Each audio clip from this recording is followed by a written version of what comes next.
Hello everyone welcome back to our YouTube channel Badal sir classes. So आज हम start कर जाऊँ कौन ना दशम श्रेणी हॉलीडे होमवर्क जो अवकाशकालीन गृह कार्य तुमको दि जाएगी तार ज्योग्राफी व भूगोलर समस्त प्रश्न उत्तर आलोचना करवा। ता पूर्व चैनल जो मैंने भी नुआ अच्छा प्लीज चैनल को सब्सक्राइब कर रखु और पाखे बेल आइकन दबे ऑल नोटिफिकेशन ने प्रेस कर दिंतु। ताद्वारा कौन हम ना जिते बड़े मुझे भिडियो अपलोड करी तुम निकट में सर्वप्रथम नोटिफिकेशन टी पहुँचो बुझे। सो डे नक भिडियो को स्टार्ट करवा। एक नंबर क्वेश्चन कहूँ देख मनुष्य केतक संबल को रूपांतरित करी व्यवहार उपयोगी करें उदाहरण सह रूपांतरित प्रक्रिया टी बुझ। आउ सब सब्जेक्ट ऑलरेडी अपलोड हो सारी जो न देखिच प्लेलिस्ट वीडियो जाए देखिपर। देख प्रथम आंसर लिख जो रूपांतरण प्रक्रिया प्राकृतिक परिवेश रे प्रकृति मनुष्य प्राद्योग्य अनुष्ठान मध्य परस्पर निर्भरशीलता उपर निर्भर करता है। बुझिपारुच ये चित्रटी को मन रख चित्रटी को कर भौतिक परिवेश अच्छे प्रकृति मझे मनीष अनुष्ठान प्रद्योग एटा चित्र कर लिख अनेक भावती जे संबल हूँ प्रकृतिर मुक्तन मात्र यह ठीक नुहे। संबल हूँ मानवीय कार्यकलापर क्रियात्मक वस्तु।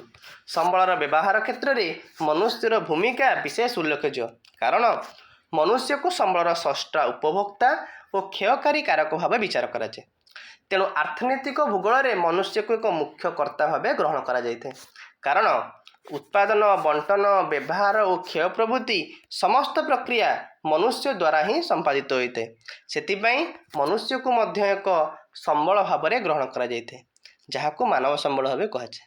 आ कौन देशर लोक मानकर जीवन धारण मान उक्त देशर संबल और जनसंख्यार गुण और आकार उपर कौन निर्भर करें। तेणु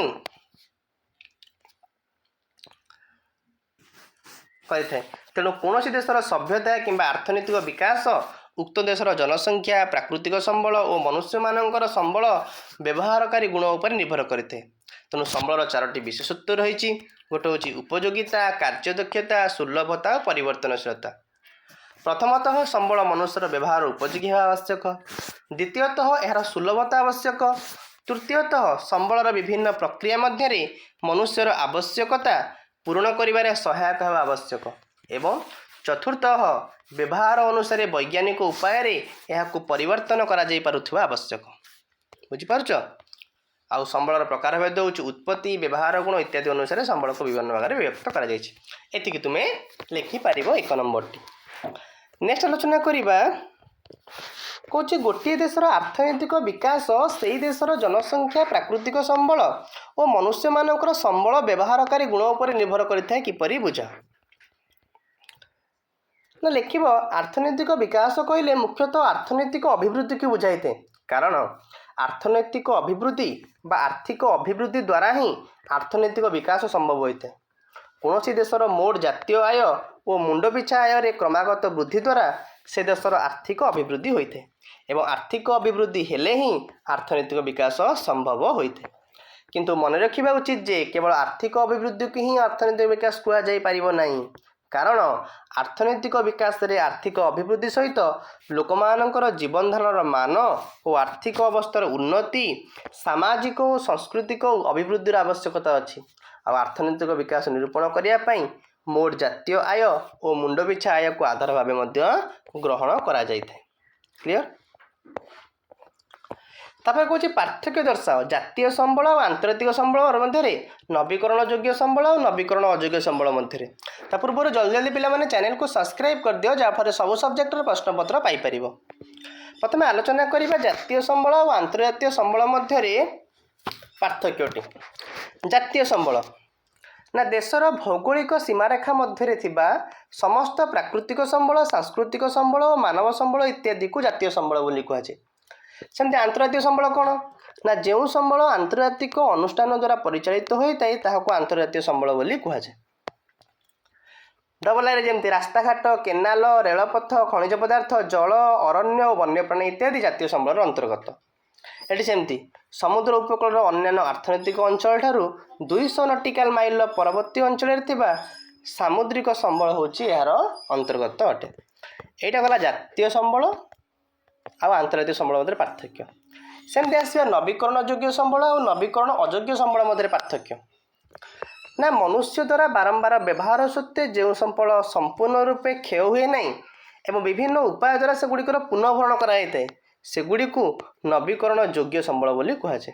एपटे देखिए ना मनुष्य द्वारा अनवरत व्यवहार होगा द्वारा बा अन्यान्य कारण द्वारा जो संबल ह्रास पाई थाए बा नष्ट हो जाए एवं भविष्य में सेगुड़िकर पुनर्भरण संभव हो न थाए सेगुड़ी को नवीकरण अयोग्य संबल बोली कहुए।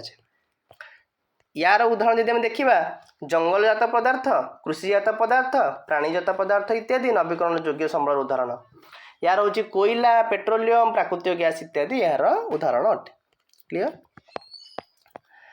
नेक्स्ट आलोचना करवा धारणीय विकास कौन यार विशेषत्व गुड़िक उल्लेख कर लिख ना संबल विनियोगर आवश्यकता तथा आगामी वंशधर सेगुड़िकर संरक्षण मध्य संतुलन रक्षा करने को धारणीय विकास बोली कहुए। धारणीय विकास विशेषत्व गुड़िक है पृथ्वीर समस्त जीवजंतु प्रति समान प्रदर्शन करने और यत्नशील होगा मनुष्यर जीवन धारण मान उन्नति आनिबा पृथ्वीर सामर्थ्य और विविधतार संरक्षण करने प्राकृतिक संबलर अवक्षय यथासंभव ह्रास करने परिवेश प्रति व्यक्तिगत आभिमुख्य और व्यवहार में परिवर्तन आनिबा विभिन्न अंचलवासी को सेमानंकर परिवेश प्रति यत्नवान होगा सक्षम कराइबा।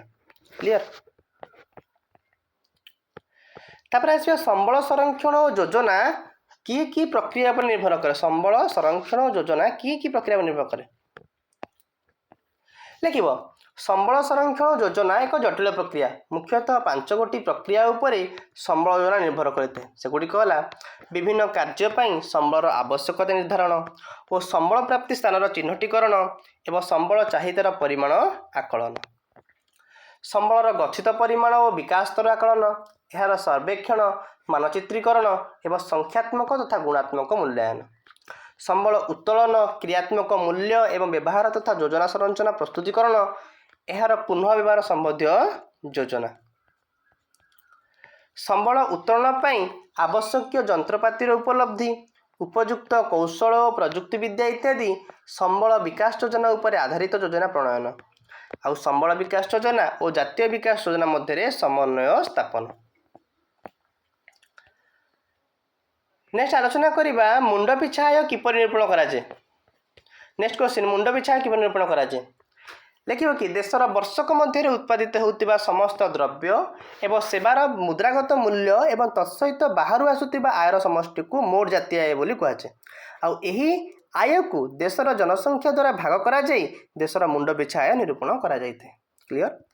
एतिकी थिला हमर प्रश्नपत्र। आशा करूँ आपण भिडियोटी भल लगी जदि आपण भिडियोटी भल लगी निश्चित भाव में भिडियोटी को लाइक कर चैनल को सब्सक्राइब कर मोस्टली सांग सहित शेयर करनी। Thank you so much.